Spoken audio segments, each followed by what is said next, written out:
Hello everyone, welcome to another video talking geeky stuff. And today is about Renfield, the new Nicolas Cage and Nicholas Hoult film just released.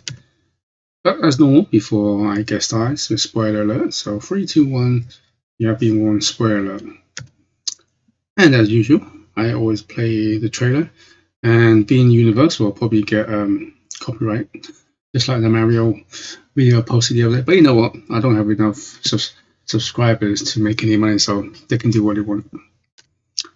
Okay, so I'll play the trailer.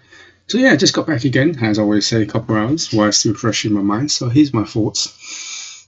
Let's start with Nicolas Cage. So last movie I saw of his was about a year ago, The Massive Talent, with Mandalorian, him, the actor. I forgot his name now. Anyway, that's the last movie I watched in the cinema with Nicolas Cage. I've always been kind of like a big fan of it especially back in the 90s, early 90s to like the late 90s especially when he did the action trilogy, The Rock, Con Air, and Face Off. Even films like Raising Arizona. So he's always been one of those actors I always liked.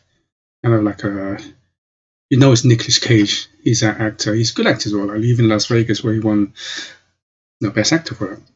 And even before the film last year, The Massive Talent, there was a big long gap, a good 10-year gap before I went to see a Nicolas Cage film in the cinema. He's kind of like borderlining B-movie, straight to DVD, straight to streaming kind of movie kind of guy. But I'm just glad that he's kind of made good decisions recently, and he's not shying away from who he is. He's kind of sense of humor, he's the Nicolas Cage persona that he brings to the film he does. He's not shying away to it, which I really like. This film itself is pretty short. It's about 93 minutes or so. Straight to the point. There was a few surprises. First, it's very violent. You don't really see that in the trailer, of course, but it's very violent. Comedy violence. Some of the blood is kind of almost orangey. Kind of reminds me of a lot of the Tarantino kind of blood. It's pretty funny. Some of the dialogue actually made me laugh. I would say it's not over exaggerated. It's one of those films where it borderlines on exaggeration to quite, how do you say it, down to earth. I don't know if that's the right word for Dracula. And on the topic of Dracula, I actually like Nicolas Cage as Dracula. The trailer doesn't show you.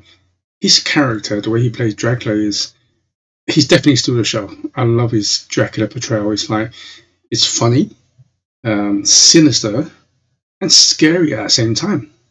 I just love the way and some of the makeup special effects are pretty cool as well.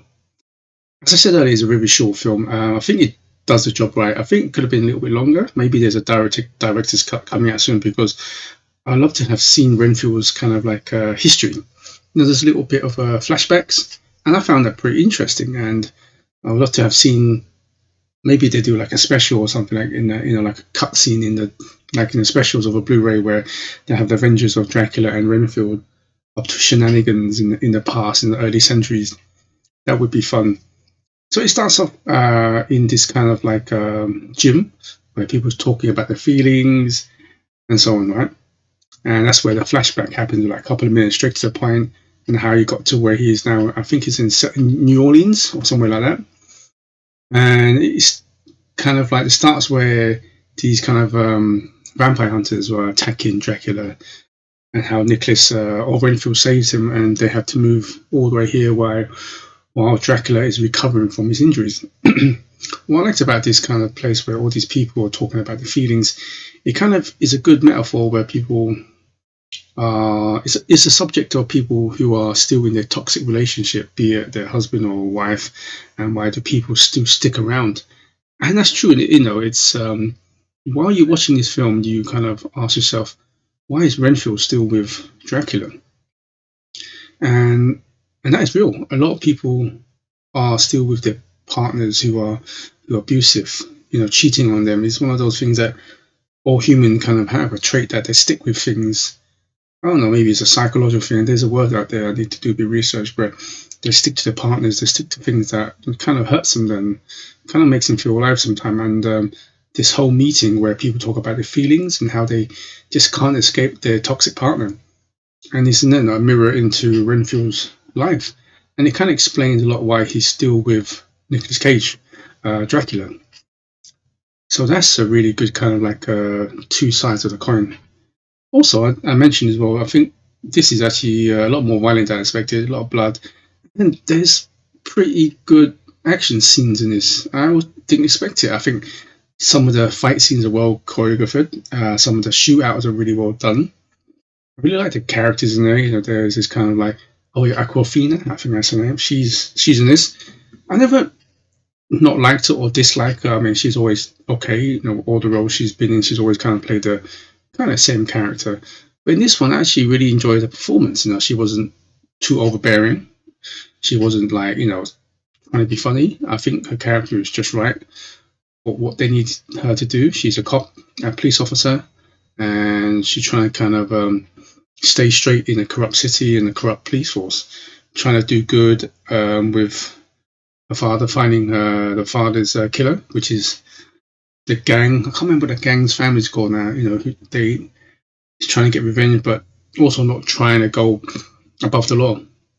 And that's how they kind of meet, because while Dracula, Nicolas Cage's character, is recovering from the attack they had in the beginning of these kind of groups of people where he got trapped in like a force field, and Renfield saves him. And yeah, so he goes to this, they live in this abandoned hospital. So, you know, his job as a slave or a servant to bring Dracula human beings to feast, suck their blood and all that. And his idea was to go into these talks where people talk about feelings, get to know them, and sort of like kidnap or take their toxic partners to Dracula. But then there's a funny scene when he takes these three people who one of the females in the talk was saying that her boyfriend Mitch is toxic, and he goes and finds him, and they were, you know, him and his friends just stole a bunch of drugs of the family. I can't remember the family's name. Anyway, so he takes there was a funny scene, I think it kind of reminded me a bit of Resident Evil, where they thought he was assassin, but he's not. So Renfield, oh yeah, by the way, Renfield gets his power from eating bugs. I thought that was funny. They thought he's assassin, and while Renfield kind of takes him out with some pretty good hand-to-hand combat choreography, the actual real assassin comes in. It reminds me of the Resident Evil where like the sack face, with the only difference is he doesn't have a chainsaw, and that was pretty fun. It comes out of pretty good fight scenes. But anyway, he takes all of those guys and takes them to Dracula.